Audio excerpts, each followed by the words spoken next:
मोठी बातमी आहे। राज्याचे माजी आरोग्यमंत्री तानाजी सावंत यांचा मुलगा ऋषिराज सावंत हा पुन्हा पुण्यात परतलाय। पुणे पोलिसांच्या मदतीने ऋषिराज सावंत पुन्हा विमानतळावरती उतरला।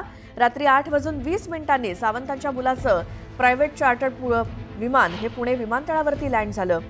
ऋषिकेश हा खासगी विमानातून बँकॉकला जात होता आणि पुणे पोलीस आयुक्तांनी एअर इंडिया ऑथॉरिटी मार्फत सूत्र हलवून हवेतनच विमान मागे फिरवलं। चेन्नईला न उतरता विमान हवेतनच मागे फिरलं।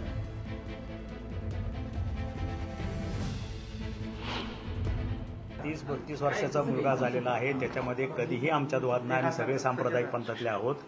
रात्री व्यवस्थित गप्पा मारल्या। सकाळीही त्यानं पहाटे 3:30 वाजता अभिषेक केला। रुद्राभिषेक आज प्रदोष आहे आणि माझा पूजा चालू व्हायच्या अगोदर तो आला पटकन नेहमीसारखं कॅम्पसला निघून गेला। संपलं, वाद नाही किंवा काहीच नाहीये। म्हणून मी तुम्हाला मगाशी सांगितलं की त्याचे मित्र बरोबर आहेत। किडनॅपिंग असं मला म्हणता येणार नाही, मित्र बरोबर आहेत। पण नेमकं न सांगता विदाऊट एनी कम्युनिकेशन अचानक गेला कसा ह्याच्यासाठी आम्ही वरी होतो। मगाशी तेच बोललो तुम्हाला मी, आताही तेच सांगतोय।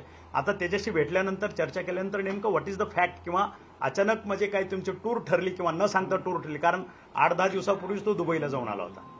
त्यामुळे सडन ऑफ परत लगेच कसं मग पप्पा रागवतील का किंवा काय असं काय आहे का ते एकदा चर्चा केल्यानंतरच मला कळेल।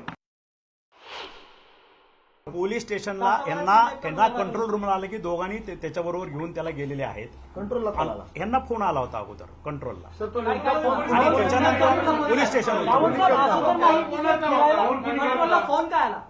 कंट्रोल रूमला फोन आला की कोणी किडनॅप करून हे मुलगाला घेऊन गेलेलं आहे। त्यानंतर जे आहे ते बाकीच्या गोष्टी सुरू झाल्या आणि चुकी एअरपोर्टवरून ते गेले होते, बरोबर आहे। तर त्यामुळे तातडीने गुन्हा दाखल करणे गरजेचे होते, कारण त्याच्याशिवाय ऍक्टिव्हिटी पुढे बाकीची ऍक्टिव्हिटी होत नाही। कोणाला जर आपण इनिशियल स्टेजला थांबवण्यासाठी सांगितलं, बाकी गोष्टी सांगितल्या, एफआयआर शिवाय कुठल्या गोष्टी हालत नाही।